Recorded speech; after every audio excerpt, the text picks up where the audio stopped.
যে আঞ্জুমানকে নিয়ে মূল ফোকাস করে আমাদের এটা প্রোগ্রাম হচ্ছে। সম্ভবত 1905 সালে এটা কলকাতা প্রতিষ্ঠিত হয়েছিল আগামী প্রজন্মের জন্য শিক্ষা, স্বাস্থ্য থেকে শুরু করে মানুষ কিভাবে একটা প্ল্যাটফর্ম পায়, সেই উদ্দেশ্যে আপনার আমার পূর্বপুরুষেরা চাঁদা দিয়ে দিয়ে একটা প্রতিষ্ঠানকে ধীরে ধীরে বড় করেছিল। যেটার প্রমাণস্বরূপই আপনারা বললেন একটা সময় 90 লাখ টাকা ফিক্সড ডিপোজিটও ছিল, কিন্তু আজকের ডেটে সেই ফিক্সড ডিপোজিট কিছু নাই, উল্টে মাইনাসে চলছে। সেজন্য আজকে রাস্তায় আসা, এই ধরনের একটা মজলিস করে এটার প্রতিবাদ জানানো, যে আমরা আবার পুরাতন আমাদের যে গৌরব ছিল ফিরিয়ে নিয়ে আসবো।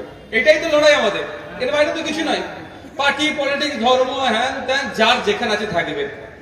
সংবিধান প্রত্যেকটা মানুষের রাইট দিয়েছে, আপনি ধর্ম মানতে পারেন, নাও মানতে পারেন। সংবিধান আপনাকে রাইট দিয়েছে, আপনি পলিটিক্স করতে পারেন, ঝান্ডা ধরে নাও করতে পারেন।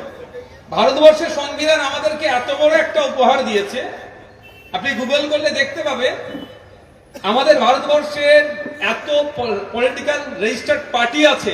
পৃথিবীর যে কটা দেশে গণতন্ত্র আছে, ভোটিং সিস্টেম আছে, সেই সমস্ত দলগুলোকে একদিকে রাখবেন, আর আমাদের দেশের পার্টিগুলোকে আলাদা দিকে রাখবেন। আমাদের দেশের পার্টি বেশি, এটা আমাদের রাইট, যার মতো এক্সারসাইজ।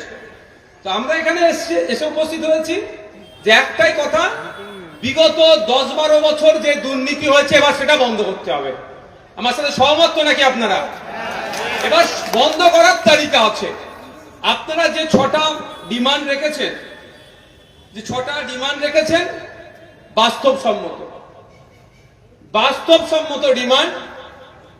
হোয়াইট পেপার চাই আমাদের, শিক্ষা প্রতিষ্ঠানের জায়গায় কেউ রেসিডেন্সিয়াল বিল্ডিং করবে, কমার্শিয়াল বিল্ডিং করবে। এই জন্য আমাদের পূর্বপুরুষদের চাঁদার টাকায় কলকাতার মতো শহরে জমি কেনা হয়নি। কলকাতার শহরে এই জন্যই আমাদের পূর্বপুরুষেরা চাঁদার টাকা দিয়ে জমি কিনে রেখেছিল, আমাদের আনিয়ালা নাসালের জন্য, পরের প্রজন্মের জন্য। এখানে শিক্ষা প্রতিষ্ঠান থেকে শুরু করে এতিমখানার এক্সটেনশন কিভাবে হতে পারে, যে শিক্ষা প্রতিষ্ঠানগুলো আছে আরো বেশি বেশি ফ্যাকাল্টিজ, ডিপার্টমেন্ট কিভাবে খুলতে পারে, সেই কথা মাথায় রেখে। কিন্তু বিগত এখনো পর্যন্ত যারা দায়িত্ব নিয়ে চালাচ্ছে, তারা দুটো জায়গা বেশি কেনার তো দূরের কথা, যেগুলো শিক্ষা প্রতিষ্ঠান করার দরকার ছিল, স্বাস্থ্য কেন্দ্র করার দরকার ছিল, সেখানে হয় রেসিডেন্সিয়াল নালে কমার্শিয়াল বিল্ডিং করে সেখান থেকে লুটার চেষ্টা হচ্ছে। আর আজকের তারিখে সেইগুলোকে আমাদের ঐক্যবদ্ধ হতে হবে, ওইগুলোকে আবার ফিরিয়ে নিয়ে এসে আবার আঞ্জুমানের নামে জমা করতে হবে। আপনারা অনেকে ভাবতে পারে নওশাদ ভাই এখানে এসেছে, এবার মনে আঞ্জুমান কমিটিতে ঢুকবে। আমি এখানে ওয়াদা করে গেলাম, না ঢুকার আমার ইচ্ছা আছে, না আগামী দিনেও ঢুকবো। এটা আমি ওয়াদা করে গেলাম, আমি ঢুকার জন্য আসিনি। আপনারা জানেন আর মহামডার্ন স্পোর্টিং ক্লাব, কলকাতার 3টে ঐতিহ্যশালী ক্লাব আছে, কিন্তু সব থেকে পুরাতন ক্লাবের নাম মহামডার্ন স্পোর্টিং ক্লাব। কোন একটা সময় আমাকে রিপোর্টার্সরা কোশ্চেন করেছিল, আমি সেখানে সরাসরি বলেছিলাম আমার ক্লাবে ঢোকার ইচ্ছে নাই, কিন্তু আমি যদি বলি অডিট হবে, আমার অডিটরকে দিয়ে অডিট করাবো। যদি ফ্রি এন্ড ফেয়ার অর্থাৎ স্পোর্টসের জায়গায় যদি কোনো রাজনীতি না হয়, আমি 50 থেকে 100 কোটি টাকার ইনভেস্টার এনে দেবো, কিন্তু আমি কোনো পদে থাকবো না বলেছিলাম। এখন নতুন প্রেসিডেন্ট হয়েছে, সে ভালো কথা, কিন্তু আমরা ভুলে যাইনি, আমরা ছাড়বো না। মহামডার্ন স্পোর্টিং ক্লাবের জন্য আমাদেরও পূর্বপুরুষের অবদান আছে। 15 কোটি টাকা কিভাবে ঘাপলা হলো, মাইনাসে চলছে, তার হিসাবও কিন্তু আমরা বার করব। যে কমিটি হোক না কেন, আমাদের রাইট আছে, অধিকার আছে জানা। ঠিক একইভাবে এই আঞ্জুমানের সম্পত্তি যারা ভোগ দখল করেছে, সেই সম্পত্তি আমরা ফিরিয়ে নিয়ে আসবো। হ্যাঁ, সিস্টেমেটিক যাবো, তার বাড়ি গিয়ে তাকে ঘেরাও করে তালা মেরে এরকম হয় না। আমাদের অ্যাডভোকেট সাহেব আছেন, যারা আছেন, সিস্টেমে ফিরিয়ে নিয়ে আসবো। তার জন্য আমাদের ঐক্যবদ্ধ হতে হবে, ইউনিটি আনা দরকার। আমি জানতে চাই আপনাদের কাছে, এখানে তো আপনার সামনেই উদাহরণ দিলেন যে এই আঞ্জুমানের বা আপনাদের এই চ্যারিটির আন্ডারে উনি পড়াশোনা করে আজকে দিল্লিতে তিনি আবার ডক্টর তৈরি করছেন। আমি জানতে চাই আপনাদের কাছে, লাস্ট 5 থেকে 10 বছর বলুন, যেখান থেকে এই ধরনের কোন আইকন তৈরি হয়েছে যে আজকে সে স্টেজে উঠে দুটো কথা বলুক যে আমি লাস্ট 5 বছর আগে পাস আউট করেছি, আমি প্রতিষ্ঠিত হয়েছি। কিন্তু এখানে দুটো উদাহরণ দিচ্ছি। প্রফেসর স্যার যিনি আছেন উনি বললেন ওনার 2 বোন এখান থেকে পড়াশোনা করে তারা প্রতিষ্ঠিত ডক্টর হয়েছে, আর এক প্রফেসর স্যার সরাসরি এখান থেকে পড়াশোনা করে প্রতিষ্ঠিত হয়েছে। এই ধরনের হাজারো এক্সাম্পল দেওয়া যাবে যারা আজকে মাথা তুলে আছে, কিন্তু লাস্ট 10 বছরে একটা আপনি উদাহরণ দিতে পারবেন না যেখান থেকে পড়াশোনা করে তারা প্রতিষ্ঠিত হয়েছে। কারণ কোয়ালিটি অফ এডুকেশন প্রোভাইড তারা করেনি, তার পরিবর্তে তারা মাথায় রেখেছে ডাস্টারের টাকা থেকে কিভাবে কাটিং করব, চকের টাকা থেকে কিভাবে কাটিং করব, কিভাবে তোলাবাজি করব। আর আমাদের আগের নেশাল যারা ছিল তারা তাদের মেহনতের টাকা, গাটের টাকা দিয়ে কমিটিতে এসে আরো ভালোভাবে কিভাবে এডুকেশন সিস্টেমটাকে আরো আপগ্রেড করা যাবে, গ্রো করা যাবে, তার চিন্তা ভাবনা করতো। তাই তাদেরকে আমাদেরকে ফলো করতে হবে। যারা এই প্রতিষ্ঠানের মঙ্গল চেয়েছিল, এই প্রতিষ্ঠান আপলিফমেন্ট করুক চেয়েছিল, তাদেরকে ফলো করে নতুন করে আবার এই কমিটি তৈরি করতে হবে, যেই কমিটিতে এই ধরনের প্রফেসররা থাকবে। শুধু তাই নয়, এখানে যারা কমিটির বাইরে যারা থাকবে, অ্যাডভাইজারি কমিটি আপনারা করবেন, সবাই সরাসরি থাকতে পারবে না।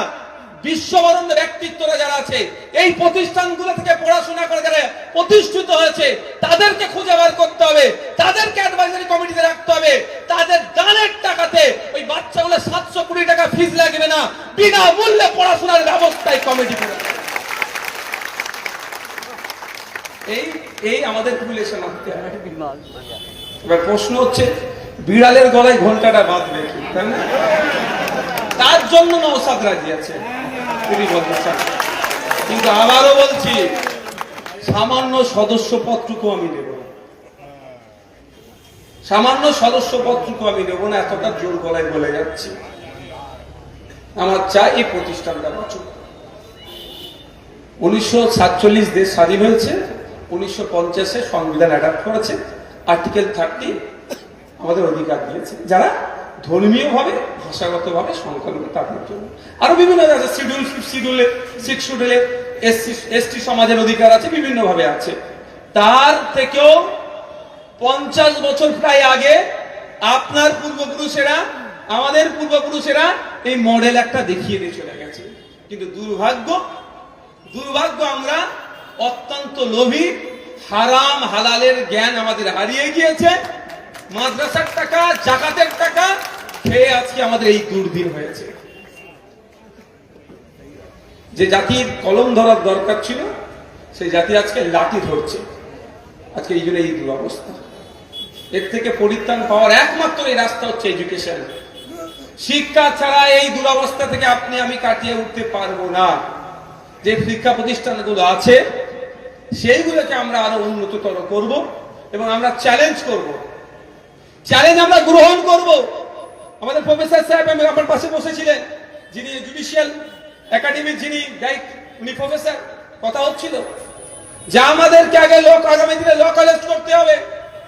আমাদের চ্যালেঞ্জ থাকবে, এই কমিটি যখন, এই স্যারেরা যখন হ্যান্ড ওভার করে নেবেন, আগামী 5 বছরের মধ্যে আমি স্টেজ থেকে এনাদেরকেও চ্যালেঞ্জ করে যাচ্ছি। সর্বপ্রথম চ্যালেঞ্জ থাকবে এই আঞ্জুমানের পক্ষ থেকে একটা ল কলেজ হবে। এই চ্যালেঞ্জ নিতে হবে, গোল সেট করতে হবে আমাদের। আগামী 5 বছর এটা করবো, আগামী 10 বছরের মাথায় এটা করবো, আগামী 15 বছর এটা মাথায় করবো। এটা হচ্ছে আমাদের প্রফেসর স্যার যারা আছেন দায়িত্বশীল, এনাদের গোল। আর যারা বিগত সরকারের আমাদের ছিলেন, তাদের গোলটা কি ছিল? ওখানে 10 কাটা আছে, ওখান থেকে আমাদের 70% বার করতে হবে, কি ধরনের চুক্তিবদ্ধ করা যায় সেটা করে।